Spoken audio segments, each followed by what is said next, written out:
Selfie লেলে ৰে জীৱনৰ ৰং ধেমালি সকলোকে স্বাগতম জনাইছো।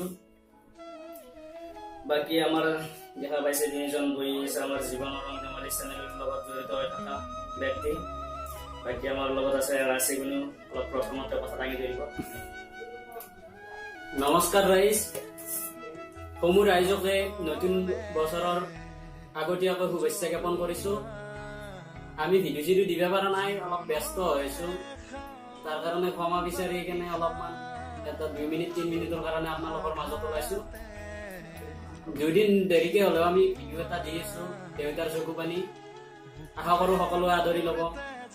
আজি আমাৰ দুখ লাগিছে, কাৰণ আমি ভাল কাম এটাত যদি যাই থাকো, আজিলৈকে আমাৰ চেনেলটোৰ 100টা ছাবস্ক্ৰাইব হোৱা নাই, কিন্তু এনেকুৱা ভিডিঅ' কিছুমান আছে য'ত নেকি হাজাৰ হাজাৰ লাইক কমেণ্ট ছাবস্ক্ৰাইব হৈ যায়, যেনে বাবু ভাত খালা।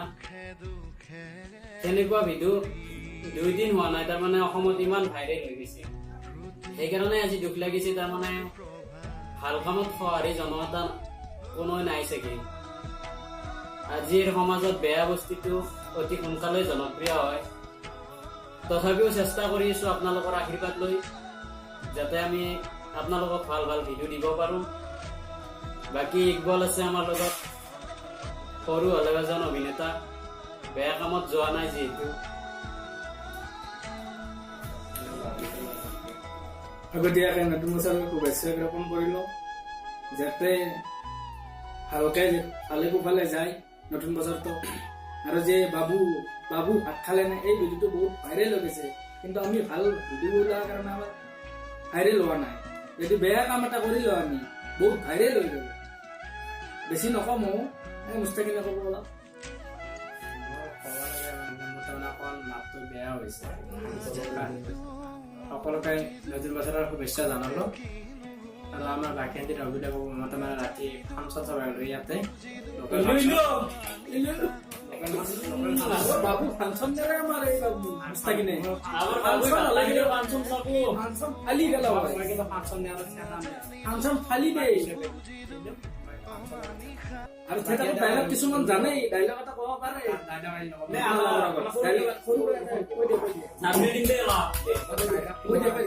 জতিনদাৰ ডাইলগ এটা কৈ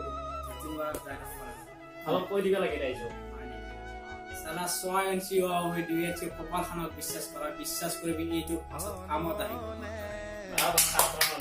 কিন্তু অকমান তোলা আৰু অকমান বেণ্ডিছ কৈ দিবা, পিছত কামত দিব। আকৌ মই ঘূৰি আহিম। কিন্তু ভাইটি বুলি কোৱা শব্দটো কিমান ডাঙৰ শব্দ। ভাইটি বোলা শব্দটো বৰ ভাল। হ'ব নেকি অলপ বেছি হ'ল, ষ্টেজত থকা বাকী যিয়ে নহওক, আমাৰ ভিডিঅ' আহি আছে, আপোনালোকে অপেক্ষা কৰক।